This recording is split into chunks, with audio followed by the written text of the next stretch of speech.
തുടരുന്നു. ന്യൂസ് 18 വാർത്ത സ്ഥിരീകരിച്ച് NIA റിപ്പോർട്ട്. പോപ്പുലർ ഫ്രണ്ടിന്റെ രാഷ്ട്രീയ മുഖമായി SDPI ഉയർത്തിക്കൊണ്ടുവരികയായിരുന്നു ലക്ഷ്യം. ഭരണതലത്തിൽ സ്വാധീനമുറപ്പിക്കാൻ SDPI സമ്മർദ്ദ ശക്തിയായി ഉപയോഗിക്കാൻ PFI പദ്ധതിയിട്ടു.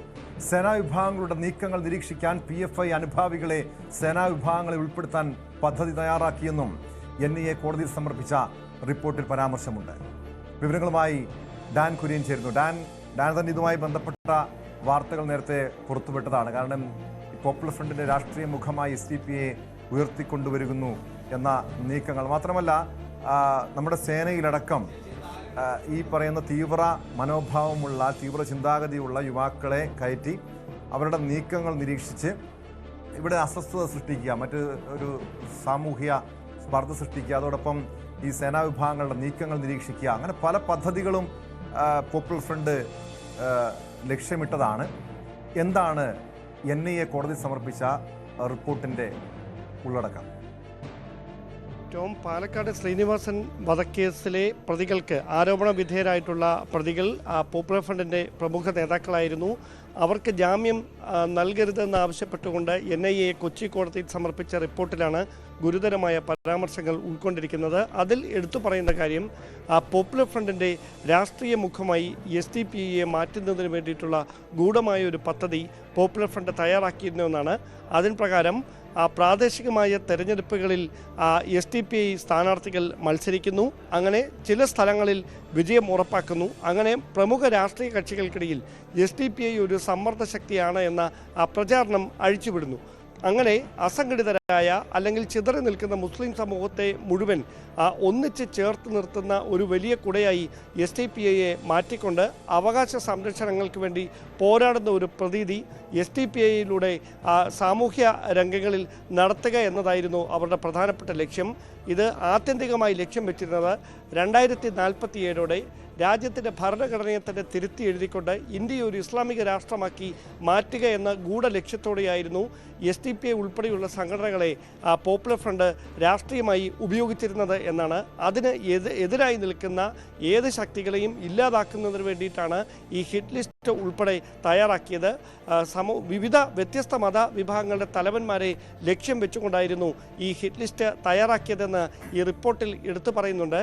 അങ്ങനെ അവരെ ഇല്ലാതാക്കുന്നതിലൂടെ വ്യത്യസ്ത മതവിഭാഗങ്ങൾക്കിടയിൽ മതസ്പർദ്ധയും കലാപവും വളർത്തുക, അതിലൂടെ രാഷ്ട്രീയ മുതലെടുപ്പ് നടത്തുക, ഇതായിരുന്നു ഈ പോപ്പുലർ ഫ്രണ്ടിൻ്റെ ലക്ഷ്യമെന്നാണ് ഈ റിപ്പോർട്ടിൽ എടുത്തു പറയുന്നത്. അതോടൊപ്പം ഈ റിപ്പോർട്ടേഴ്സ് വിങ് എന്ന പേരിൽ ഹിറ്റ് ലിസ്റ്റ് തയ്യാറാക്കുന്നതിനായി നിയോഗിച്ചിരിക്കുന്ന പ്രത്യേക സംഘത്തിന് പുറമെ കായിക പരിശീലനത്തിനും ആയുധ പരിശീലനത്തിനുമായി വൈദഗ്ധ്യം നേടിയ പ്രത്യേക സംഘം പോപ്പുലർ ഫ്രണ്ടിന് ഉണ്ടായിരുന്നുവെന്നും ഈ റിപ്പോർട്ടിൽ NIA സൂചിപ്പിക്കുന്നുണ്ട്.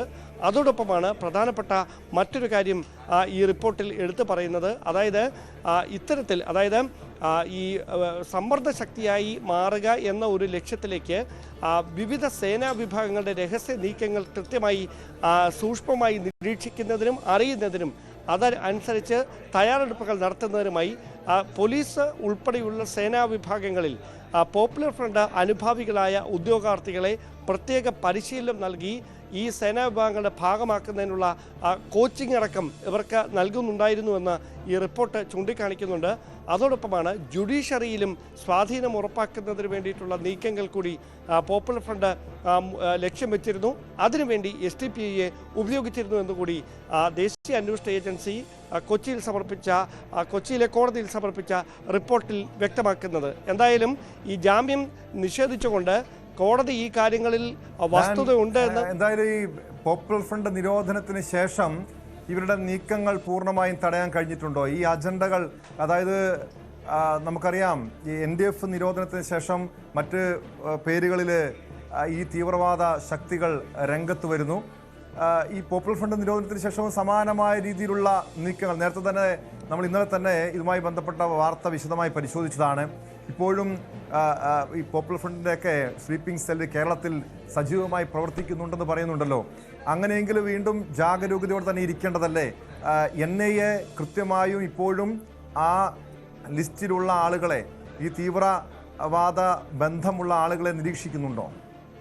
അതായത് 250 പേരെയായിരുന്നു ഇത്തരത്തിലുള്ള അക്രമ സംഭവങ്ങൾക്ക് കോപ്പ് കൂട്ടിയതിൻ്റെ പേരിൽ 2022 സെപ്റ്റംബർ 22-നും 27-നും ഇടയിൽ നടത്തിയ റെയ്ഡിൻ്റെ ഭാഗമായി അറസ്റ്റ് ചെയ്തത്. അത് മുൻനിര നേതാക്കളായിരുന്നു. അവരെ അറസ്റ്റ് ചെയ്ത് അവരുടെ പക്കൽ നിന്ന് ഡിജിറ്റൽ ഡിവൈസുകളടക്കം വിശദമായ പരിശോധനയ്ക്ക് വിധേയമാക്കിയതിലൂടെയാണ് ഈ ഹിറ്റ് ലിസ്റ്റുകളടക്കം പിടിച്ചെടുക്കുന്നത്. പക്ഷേ രണ്ടാം നിര ഇപ്പോഴും വളർന്നു വരുന്നുണ്ട് എന്നാണ് ഈ ദേശീയ അന്വേഷണ ഏജൻസിയുടെ കണ്ടെത്തൽ. ആ രണ്ടാം നിര ഈ ആദ്യ നിരയ്ക്ക് നടപ്പിലാക്കാൻ കഴിയാതെ പോയ കാര്യങ്ങൾ കൃത്യമായി നടപ്പിലാക്കുക എന്ന ലക്ഷ്യത്തോടെ സമൂഹ മാധ്യമങ്ങളിൽ ക്ലോസ്ഡ് ആയിട്ടുള്ള ടെലഗ്രാം ആപ്പുകൾ ഉപയോഗിച്ചുൾപ്പെടെ അവരുടെ പ്രവർത്തനം സജീവമാക്കാൻ ശ്രമിച്ചിരുന്നുവെന്നാണ് NIAയുടെ കണ്ടെത്തൽ.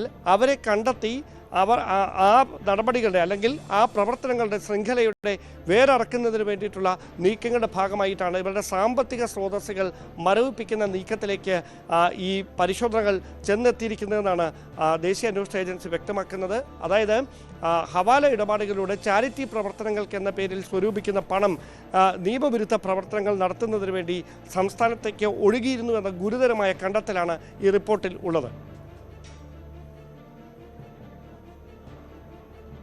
വ്യക്തമാണ്. ഡാൻ തുടരുക. മറ്റൊരു പ്രധാനപ്പെട്ട വാർത്ത കൂടി പുറത്തു വരുന്നു.